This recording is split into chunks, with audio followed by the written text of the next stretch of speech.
Koneksi antar materi. Assalamualaikum warahmatullahi wabarakatuh.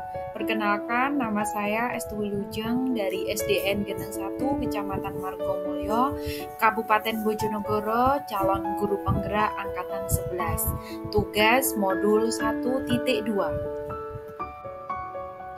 Koneksi antar materi. Modul 1.1 yaitu Filosofi Pemikiran Ki Hajar Dewantara dan modul 1.2 yaitu Nilai dan Peran dari Guru Penggerak. Refleksi model 4P meliputi yang pertama adalah peristiwa, yang kedua adalah perasaan, pembelajaran, dan penerapan. Yang pertama adalah peristiwa, momen yang paling penting atau menantang atau mencerahkan bagi saya dalam proses pembelajaran modul 1.1 hingga modul 1.2 adalah titik-titik.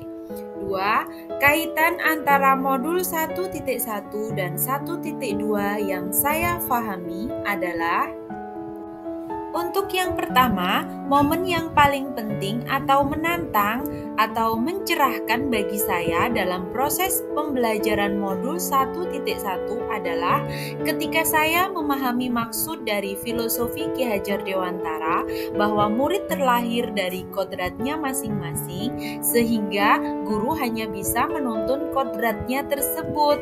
Ibarat petani yang menanam bibit padi, maka akan tumbuh padi. Murid adalah benih dan hanya dapat merawatnya, tidak akan tumbuh jagung. Begitu pula guru, tidak bisa merubah kodrat anak, melainkan hanya dapat menuntun tumbuh kembangnya laku peserta didik. Selanjutnya, momen yang paling penting atau menantang atau mencerahkan bagi saya dalam proses pembelajaran modul 1.2 adalah saat saya mengetahui bahwa guru penggerak tidak hanya bertugas mendidik anak saja, melainkan 5 tugas pokok dari guru penggerak, yaitu 1. Memimpin pembelajaran, 2. Sebagai coach bagi guru lain, 3. Sebagai pendukung kolaborasi, 4. Mewujudkan kepemimpinan murid, dan yang kelima adalah penggerak komunitas praktisi. Dari kelima tugas dari guru penggerak tersebut, saya harus banyak belajar dan melakukan aksi nyata untuk mengimplementasikannya agar dapat menguatkan nilai-nilai guru penggerak dalam diri saya. 2. Kaitan antara modul 1.1 dan 1.2 yang saya pahami adalah: yang pertama, kita perlu memahami praktik mengajar berdasarkan pemikiran Ki Hajar Dewantara agar dapat mempraktekkan dengan optimal. 2. Untuk mewujudkan tujuan pendidikan sebagai persemaian benih kebudayaan dalam masyarakat, maka guru penggerak harus memiliki nilai yang berpihak pada anak, kolaboratif, inovatif, reflektif, dan mandiri. Yang kedua adalah perasaan. Saat itu terjadi, perasaan saya sangat bahagia sekali. Yang pertama, saya mendapatkan pencerahan bagaimana cara menuntun murid tanpa merasa takut gagal dalam mendidik, sebab murid sudah memiliki kodratnya masing-masing. Yang selanjutnya, saya tidak lagi menganggap bahwa keberhasilan itu diukur dari ketuntasan belajar saja, melainkan dari semua aspek. Yang ketiga adalah pada saat pembelajaran. Sebelum momen itu terjadi, saya berpikir bahwa seorang guru itu akan gagal ketika murid yang mendapatkan nilai rendah. Muridnya mendapatkan nilai rendah di bawah kriteria ketuntasan. Kedua, seorang murid akan disamaratakan tanpa memikirkan kemampuan belajarnya.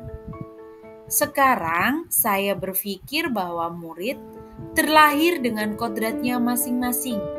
Maka mendidik itu tidak hanya mentransfer ilmu, melainkan menuntun siswa agar memiliki budi pekerti yang luhur.